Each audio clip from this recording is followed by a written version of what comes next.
Hi all, ఎలా ఉన్నారండి అందరూ? ఈరోజు మనం చికెన్ దమ్ బిర్యానీ ఎలా చేసుకోవాలో చూద్దామండి. చికెన్ దమ్ బిర్యానీ లేయర్స్ బిర్యానీ అనమాట. ఇది ఎలా చేయాలో మీరు కూడా ఒకసారి నా వీడియో చూసి ట్రై చేసి ఎలా వచ్చిందో కామెంట్ సెక్షన్లో కామెంట్ చేయండి. ముందుగా మనం చికెన్ని మ్యాగ్నేట్ చేసుకోవడానికి కారం, ఉప్పు, పసుపు, అలాగే గరం మసాలా, ధనియాల పొడి, జీలకర్ర పొడి వేసుకోవాలి. వేసుకుని బాగా మిక్స్ చేసుకున్న తర్వాత కొద్దిగా పెరుగు కూడా వేసుకుని మనం మిక్స్ చేసుకోవాలండి. కొద్దిగా నిమ్మకాయ, వీటన్నిటిని బాగా మిక్స్ చేసుకొని కొద్దిగా అల్లం వెల్లుల్లి పేస్ట్ కూడా వేసుకోవాలి. వేసుకుని ఒకసారి బాగా కలుపుకొని అందులో మనం కడిగి పెట్టుకున్న చికెన్ని బాగా ముక్కలకి మనం తయారు చేసి పెట్టుకున్న స్టఫింగ్ అనేది బాగా ఉండాలండి.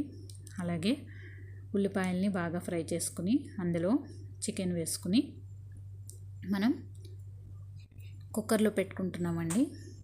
కుక్కర్లో పెట్టుకుంటే తొందరగా ఉడుకుతుందనమాట. ఇది ఫారెన్ చికెన్ కాబట్టి కుక్కర్లో వేస్తున్నాను. అలాగే వాటర్ వేసుకోవాలి.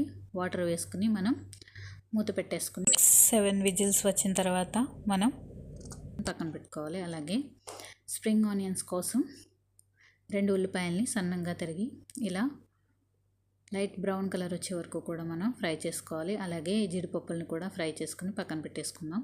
తర్వాత అదే కళాయిలో కొద్దిగా నూనె వేసుకొని అందులోనే మనకు కావాల్సినవన్నీ కూడా పలావ్ సరుకులన్నీ కూడా వేసుకుని మనం ఒకసారి ఫ్రై చేసుకుని అలాగే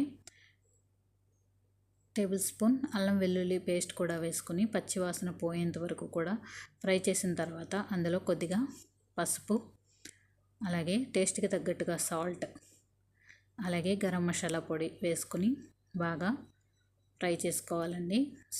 అలాగే 2 టేబుల్ స్పూన్ నెయ్యి కూడా వేసుకుని బాగా ఫ్రై అయిన తర్వాత వాటర్ వేసుకోవాలి. మనం ముందుగానే బియ్యాన్ని ఒక హాఫ్ అన్ అవర్ పాటు కడిగి పెట్టేసుకోవాలండి. ఒక గ్లాస్కి గ్లాసున్నర చొప్పున మనం వాటర్ వేసుకోవాలి ఇందులో.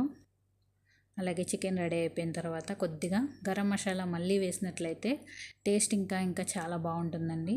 సో మనకి బిర్యానీ ఇలా రెడీ అయిన తర్వాత చూసారా, కొంచెం వాటర్ లేకుండా కింద మాత్రం వాటర్ ఉంటుంది, పైన మాత్రం వాటర్ ఉండదు.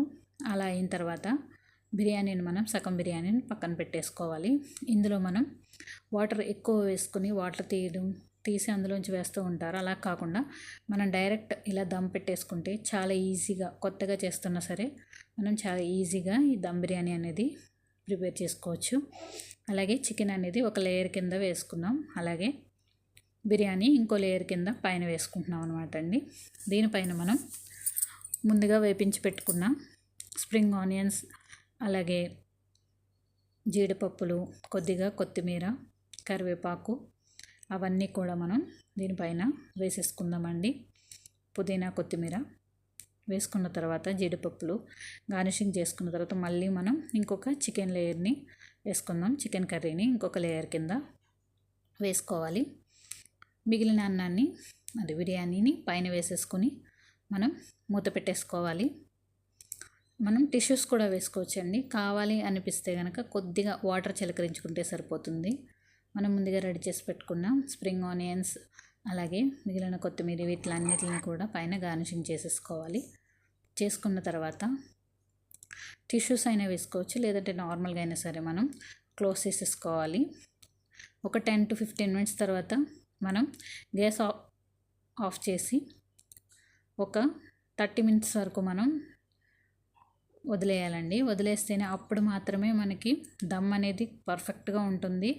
ముక్క అనేది డ్రై అయిపోయి చాలా బాగుంటుంది. అలాగే ఇందులోకి మనం పెరుగు చట్నీ చేసుకున్నామండి. పెరుగు చట్నీ కూడా ఎలా చేయాలో చూద్దామండి. చూసారా, దమ్ బిర్యానీ ఎంత పర్ఫెక్ట్గా వచ్చిందో. ముక్క అనేది చాలా డ్రైగా కూడా ఉంటుంది. టేస్ట్ మాత్రం చాలా బాగుంటుంది. కానీ చల్లారిన తర్వాత వేసుకోవాలి. కొద్దిగా ఉల్లిపాయలు, క్యారెట్, దానిమ్మ గింజలు వేసుకుని మనం పెరుగు వేసేసుకోవాలి. నేను కొద్దిగా వాటర్ వేసాను అన్నమాట. అలాగే కొద్దిగా సాల్ట్, అలాగే నిమ్మరసం వేసుకుంటే ఇది మనకి చాలా బాగుంటుంది. వేడి అనేది చేయకుండా చలవ చేస్తుంది అన్నమాట. మనం దానిమ్మ గింజలు వేయడం వల్ల. చాలా టేస్టీగా ఉండే దమ్ బిర్యానీ రెడీ అయిపోయిందండి. తప్పకుండా ట్రై చేయండి. Please subscribe to my channel for more videos. Thank you for watching.